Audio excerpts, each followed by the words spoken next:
Today on the Tearsheet Podcast. And then this past year, we did a women founder cohort for the first time. So we did that because we were excited to bridge that gap as we see women founders not really competing at the same level these days with their male peers.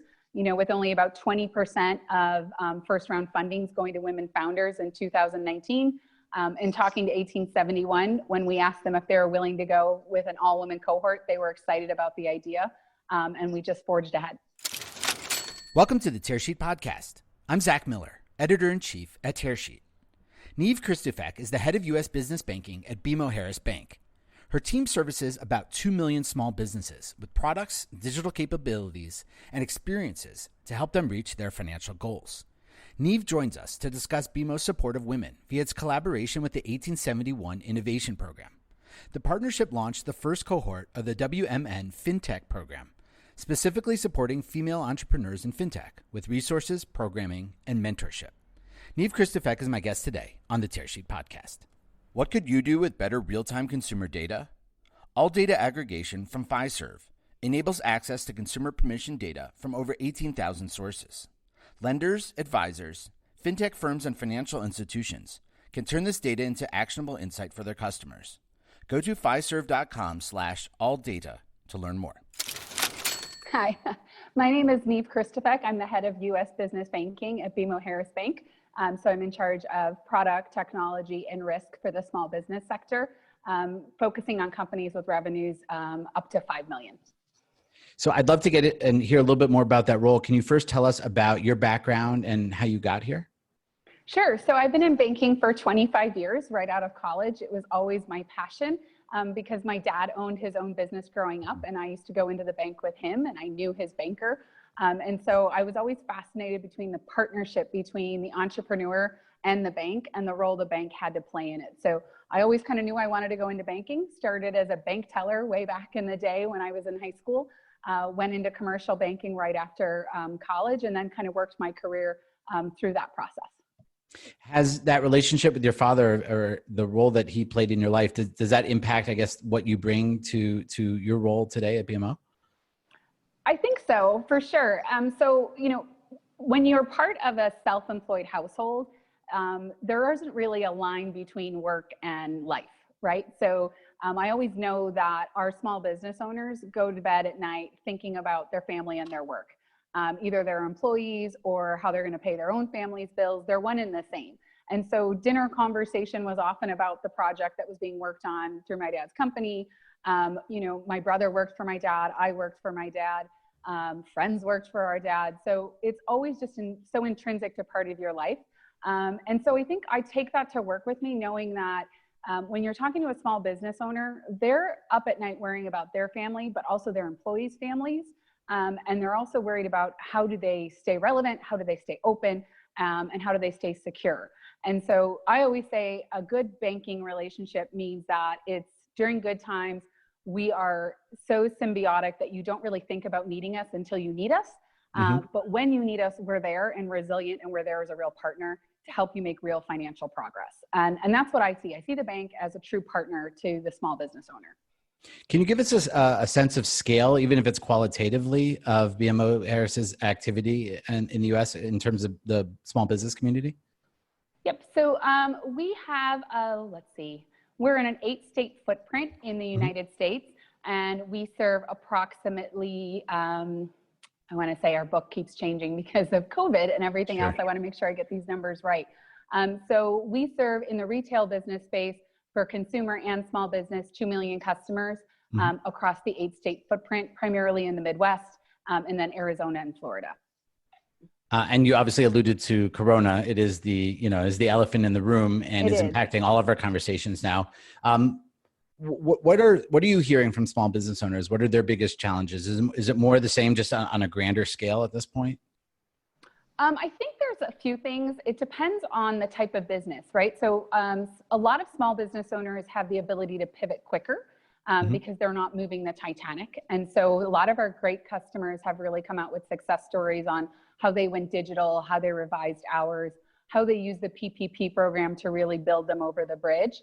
But, there's always going to be certain industries that are hurt a little harder. We know that in the travel and the restaurant industry, food can only bring them so far, right? So it's a matter of how are they and what's their resiliency plan now? And so when we see and we talk to them, it's more about what's their liquidity position, how do they work better with us, with their partners? So are you talking to customers about better terms? Are you talking to vendors about better terms? Are you talking to your landlord? Everyone's kind of pitching in. If you've been a good customer, if you've been a good supplier, now it's time for everyone to kind of come to the table and make sure that small businesses survive. So it's really about resiliency conversations to make sure that we all come through it. Amazing. And so I want to move now into the conversation about innovation and about some of the activities you're doing there. Before we do talk about the specific program today, can you talk about, I guess, how your group looks at innovation in general? Like, what is your role in terms of, I guess, pushing the boundaries, pushing the needle in terms of moving digital, moving new channels forward? I think digital is such a critical channel for the small business space and for banking in general. But for small business in particular, if you think about a small business owner is wearing many hats, right? They're running their business, they're the primary salesperson, they're probably doing the books at night. And so they need seamless digital experiences. And they're experts in what they know. They're not experts in everything. No one can be an expert in everything, but they also don't have the massive support networks of maybe a large corporation. So when we look for innovation in digital, a lot of times we're looking for how do we give robust solutions to our clients, whether they be the consumer or the small business space, where we can really help them make financial progress in ways that maybe are not our wheelhouse, or they are nice extensions of what we do from a financial services way. But there are other fintechs out there and service providers that are customer centric and looking to help our customers make progress in a digital way that is more integrated into their life and seamless and frictionless. So really, we're always looking at it with a lens of how does digital free up our resources so we can be more human when they want human contact, but make it easy when they want digital. And now a word from our sponsor. At Tearsheet's Day-to-Day Conference, Fiserv's Paul Diegelman drilled down into the future of personal financial management. Paul, you're talking about PFM 2.0. It's actually two separate and distinct applications. Liquidity is a huge problem right now. People just don't have time to do things twice. Basically, most parts of the country shut down for COVID. Our PFM user growth was over 20% in the first 2 weeks alone. Underrated, 100%. How could we use AI to impact PFM? I'm up for anything that helps people. And to help people, you need an economic model. To access the full video from Paul's talk, go to tearsheet.co/speedoflife. And do you see yourself and the institution as sort of the center of an ecosystem? Is there the intention of building an ecosystem? Or is it more just using different resources of, whoever's best in breed out there? I think it's more about differentiating ourselves based on our expertise on what we know. And if there's someone out there who's doing it better and we can buy that service, we're willing to buy that service if it's not a differentiator for us, because building is not always the answer. So that's why fintech partnerships are so valuable to us, because they know what they know. It kind of goes back to that small business owner. Respect the expertise of who knows what they know, and then look for those valuable partners that help us push forward into the space. So we're going to talk about 1871 and the Women's FinTech program there, but I'm curious, still at the innovation strategy level, will you do FinTech partnerships outside of those relationships? Do you have direct relationships with certain FinTech partners as well? So in the small business space, we're currently under a build and not a partnership model right now. But in other areas of the bank, we do have partners, actually with two people who previously worked through 1871. So we do have partnerships in the bank. And we just announced a partnership with Google. So we definitely are into the partnership space. It's really just a matter of what's the need and what's the best way to fill that need. So we're open to either a build or a partner or a buy. It's really it's a need customer driven kind of approach. Got it. Understood. So let's move into the 1871 conversation. Can you give a little background, I guess, on the relationship there? Yep. So we have been partnered with 1871 for separate cohorts since 2017. So it's always been 1871 is synonymous with innovation in Chicago and supporting the FinTech community. So we are excited to partner with them and always kind of have a cohort that's coming through that has a focus on the financial services industry. And so that was always local to Chicago, starting in 17. In 19, we actually sped it to more of a national reach. So it wasn't just Chicago companies that were in our cohort. And then this past year, we did a women founder cohort for the first time. So we did that because we were excited to bridge that gap as we see women founders not really competing at the same level these days with their male peers. You know, with only about 20% of first round fundings going to women founders in 2019. And talking to 1871, when we asked them if they were willing to go with an all women cohort, they were excited about the idea. And we just forged ahead. Amazing. So can we talk about, I guess, some of the structure around the WMN FinTech program and the cohort, and then we can move into the cohort itself. That'd be really interesting for us. Okay. Sure. So it's, I would say, a three-pronged program. So first, there's a mentoring program involved. Different from other years, this year is we actually have 2 layers of mentoring. One is a mentor of a banker here at the bank who really works with them kind of on day-to-day business questions, financial questions, gets to know the company. And then there's also an executive champion. And that's a new layer we added in this year. And so they've all been assigned a different executive in the bank. And the value of that isn't really getting into the weeds of their business plan, what they're working on, but more about having an executive they can talk to about strategic initiatives in the bank that might have a much broader sense of where we're going. And just getting them used to talking to executives at large companies is a different skill set than kind of more of a doer or like a mid-management banker. So, and you know, we've gotten the feedback that they're really excited about having that experience. And they're all women because we're a bank that prides ourselves with a lot of senior leaders who are women. 10 years of the most powerful women in banking team. So we had a lot of executives to go and ask. So it wasn't that hard to fill those roles. So that's the first part, I think, is some 2 levels of mentoring. And then 1871 brings another level of programming called their Pyros programming. That's 13 weeks of workshops, seminars, and one-on-one mentoring of their expertise that really focuses on growing their customer base and also how do they attract and grow their investor base, specifically in the FinTech area. And then last but not least, we have BMO programming. That programming is topical. One of the major ones, I think, which is a real big boost, is our digital partnership lead here at the bank, Ben Shack, runs a class that is specifically on the essentials of sourcing and supplier management. So what is it like when you become a supplier at a large company? What does vendor management look like? What does the risk process look like? So how do you prepare yourself that even if you get someone in the business to like your idea, how do you get through the hurdles of getting through, you know, a big bank or a big company? We did an executive roundtable session where it was a blast. I actually got to moderate it. And we talked a lot about the vision of the bank, where we saw the role of FinTech in digital in the banking space. And then it branched off. They got to ask questions. They asked a lot of questions about work-life balance, how you grow a career as a woman, what were the hurdles, how do you advance? And so that was really interesting, you know, so sometimes we think we're going to go down a path of really talking about, you know, heavy hitting stuff. And then we went into questions about, you know, how to be a woman in the boardroom when you're the only woman there. And so it was a great conversation.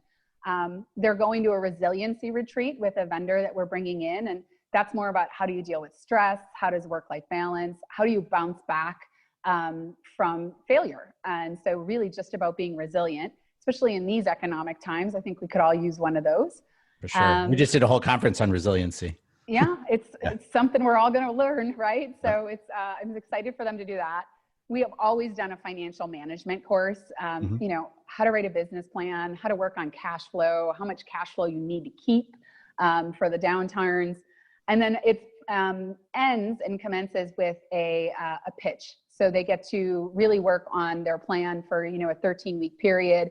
We bring more executives in from the bank who may not have been working with this group, and they pitch, specifically pitch their businesses, just so we can make sure that they're getting the exposure to as many executives as possible in the bank.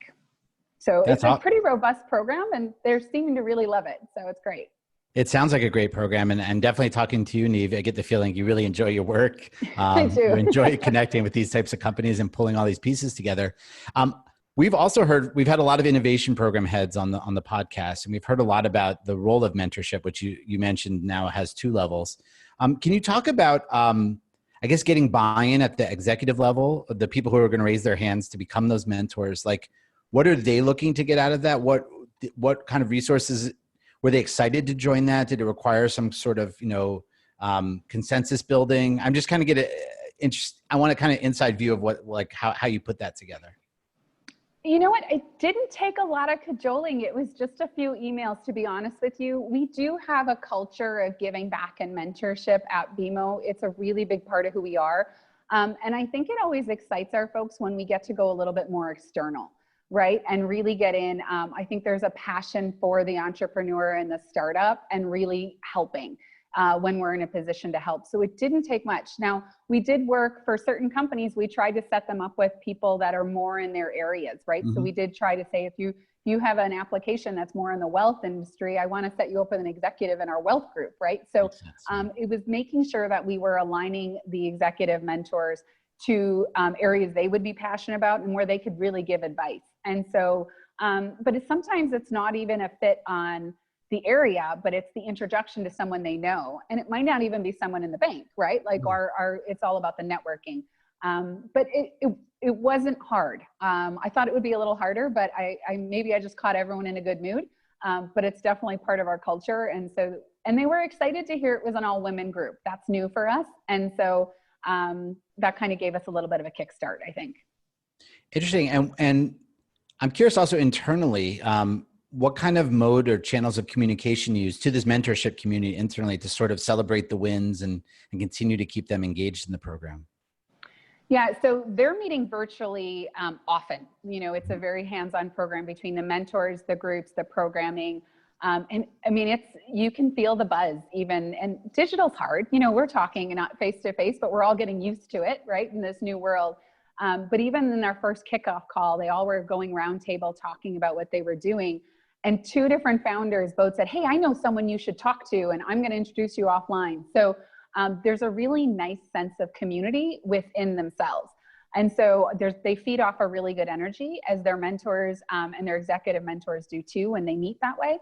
And then as far as making sure there's awareness within the bank, we have our internal, it's called Yammer, and we do our internal buzzes, and we're always sending out messages to the field and talking about what we're doing. And to keep people aware. And, we have a women in business section of our website. So we are currently writing content about this program.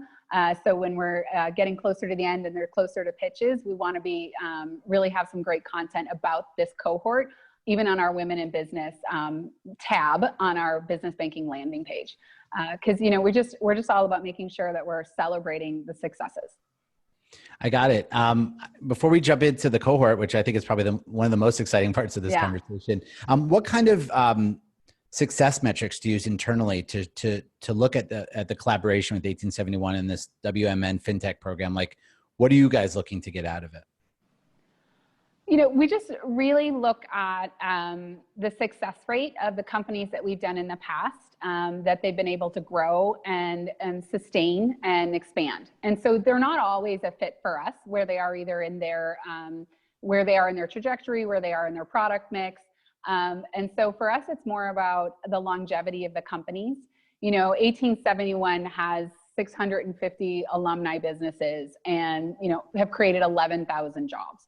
And we like to say we're a tiny part of that, right? And so we look at our past cohorts and we say, they're still around.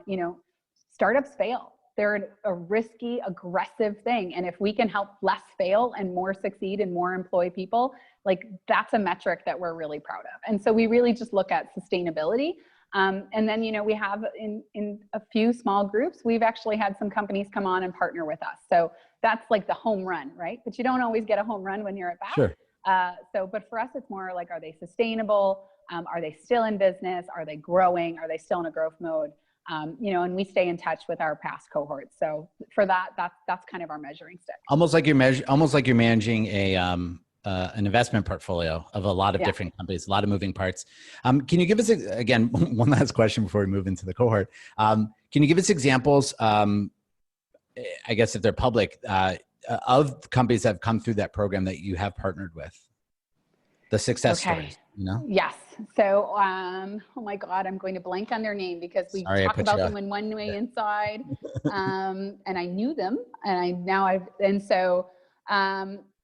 can talk about what they do. Sure. So one actually has a great program for financial resiliency when you fall on harder times. And so what's great is we actually partnered with them in our collections group. So if you actually have defaulted and go into collections, they're part of an arm that you can reach out to, and they actually help you negotiate other bills, get discounts.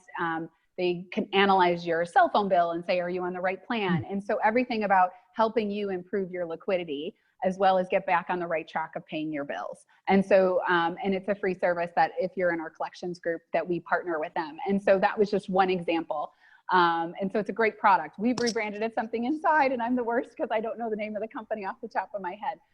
But that's just one example. And now it's come to me. It's Spring 4. So Spring 4, I knew it was a number. I knew you were going to get it at some point after, It was Spring 4. And then we have another partnership that we worked with in our wealth that helped us with robo-advisory and helped us drive that a little bit forward. And that was a great partnership as well. So we've done, and that was Genivity. And so, you know, those are just two examples on the top of my head that like we've brought in-house and been able to partner with. And so, you know, we'll just see where the next cohort lands. Great. Wonderful. And amazing how they came to you as you know, it's one of those things I'm like, oh, you almost got me. So, yeah. So let's move into the final stage of our conversation, which is really talking about this year's WMN cohort. Tell us about some of the companies that are noteworthy, some of the ones you'd like to highlight, maybe some of the shared characteristics of some of these, you know, young companies as well. So, you know, our purpose at the bank is to boldly grow the good. And so we look for companies that are going to help us with our purpose. And how do we boldly grow the good? How do we help people make progress and put good things out there? So we had 10 finalists, and then we had 5 companies selected from the finalist group.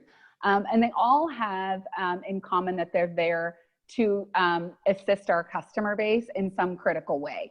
So the first one is based here in Chicago. It's called Expand HR. So, I mean, if you can only think about what's going on and everything then in COVID related times, HR is hard. HR is tricky. And so this company specifically works for the small business owner to have better HR experiences for their employees and stronger compliance through digital channels. And so they're trying to make it easy, which is what we're always trying to do. It's like, how do we make your life easier? In the banking space, we really want you to have seamless banking so you can focus on your business. And Expand HR wants to make HR easy so you can focus on your business. Like, we're trying to take the headaches out of your life. And so that really aligned with us because you have to make it digital and easy in the small business space, because you're not going to be able to charge a lot of money for HR services for someone who has 3 employees. Like, it doesn't make it feasible, right? So it's a matter of saying HR is a headache. How do we take really small companies and make HR support affordable? So that's Expand HR. That's, you know, as the head of small business, I'm a little passionate about that one, right? And I can get behind that. And then we have another one called Home Trust, which is in New Jersey. And this is an interesting company because they offer trust services and care planning for families that have a family member with special needs. So special needs trusts are something you have to set up, you know, so as the care of that loved one needs to be taken on by someone else, care planning as well as financial planning. And, you know, that's something that really everyone has to do as a special needs child or even adult left in their life. And so this makes it automated and digital using the expertise and proprietary technology they created. That one clicks close to home. I'll be honest, I was not on the selection panel because I pulled myself out because I got too close to the companies that were bidding. But I'm happy that one's in the mix because I have a special needs child. So for me, that one hits close to home. And so And that's just really about how do we bring services to customers that are human. And this is another one that when I talked to them originally, they were talking about targeting the wealthy client base or private client. And I said, private clients can afford to go to special advisors. Your average client still needs this service and you're doing it digitally. So you might need to think more broadly. And so they're actually looking at who their target market is. And it's really kind of a fascinating company. And so exciting to see where they go. They're based in New Jersey. And then our next three companies are all similar with slightly different technology and slightly different target markets and methodology. It's Plinkett in Michigan, Pocket Nest also in Detroit, and then Wealth Factory out of Washington, D.C.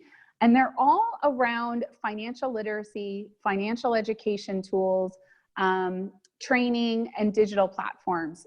Because we know from studies that people know what to do often, but they don't get over the hurdle of doing it. Like, we all know we should save for a rainy day, but Americans in general, me included, don't save enough for a rainy day.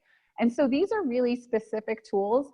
And there two of the three specifically call out Plinkett and Pocket Nest, that they're for millennials as well as Gen X. So they're there for the up and coming generation so that they can save and do a little bit better.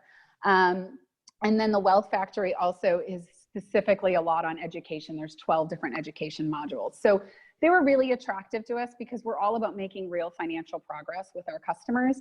And there's so much noise. There's so much noise out there on what you should do, how you should do it, what you should do. And so if we can work with partners to put something out there that simplifies it, makes it easy, you're more likely to do it. And so all of them do them in different ways, with slightly different nuances and different targeting. And so they've all kind of made it into the cohort. And I think they can all really help each other because of that, because they have those slight nuances. And so, but all exciting, all there to really, push and help people succeed. Very interesting. And they all sound like they hit on certain thematic trends that we've seen certainly on this podcast as well. I have one last question for you, Niamh. What other programs does BMO have to help support and support women within the organization? Oh, we have an entire women in business program at BMO. I love it. And so we, like I already said, on BMOHarris.com, we have a women in business tab. We have specific articles. We celebrate certain women business owners. We also have really good financial tools that we put together, cash flow tools, educational financial tools. Women actually have been proven that they want more help than their male counterparts, but they are less likely to ask for it, believe it or not, and that they are less likely to network. They more worry about running their business day to day. And so online tools become even more valuable for the women business owner. So we've spent a lot of time building out really good tools online. And then we actually started developing and just developed a branch champion network. So we have specific branch managers who have raised their hand to be women in business champions. Wow. And we started with networking events in our branch. So right before COVID, we had over 80 women business owners for a coffee in our branch, and we had a panel, and they were all trading cards and talking to each other. And there were so many great ideas. It was like, oh, I have a great accountant for that. And how did you do this? And who was your real estate agent here? And they were all trading ideas. My favorite one is there was a chiropractor talking to a lawyer who did, injury cases. And they were like, oh, I can send clients to you. And they were literally talking to each other. It was so symbiotic. So it was more about getting women to network. And funny enough, and I get it because I have children too, women don't want to network at night, but they can network in the morning a little bit easier than they can network at night. So we started a coffee. Now, COVID has changed that a little bit, but we did do a networking event, and we're continuing to do them monthly online. We had a panel of 4 women business owners from 4 totally different businesses, as well as the Women Business Development Center sent a lovely team member who is a nonprofit here in the city who helps people with business plans and coaching. And we had a great discussion. And then we had breakout sessions where everyone could actually dial into separate numbers with each person on the panel. And they all had a really nice conversation. It was an hour and a half. And we had over 90 women attend that. So we've now taken our in branch and put it online, and it's working for us. So And now we're still in the process of developing and further developing mentoring. We want to set up a mentoring network with our bankers out in the field. But we started with the networking because networking is so invaluable. I talk to a client a week. I go out, I used to go out in person, but now I have a Zoom call a week and I just talk to a client and ask what's going on and what we're doing right and what we're doing wrong. And I was talking last week to a wonderful woman who owns a boutique in Indiana. And I said, how are things going? And she's like, well, I'm doing really well. I've changed to this. And she told me how she changed her business model. And then she was talking about another boutique owner who was struggling because her rent was too high. And she's like, I told her how to talk to her landlord. And I said, oh, do you talk to a lot of boutique owners? And she said, yes, I purposely created a coffee with 6 different boutique owners in the area. And we know what we hold in stock. And I've sent people say, I don't have something for you, but she has something for you down the street. And we literally bounce ideas off of us. She's like, because there's enough business for all of us and we will all rise together. Beautiful. And so it's so powerful. And so that's what we're trying to really foster to make sure that women stay resilient during this time. Amazing. Niamh, thank you so much for sharing all that you do and joining us on the Tearsheet Podcast today. Oh, I had such a great time. Thank you for letting me ramble on.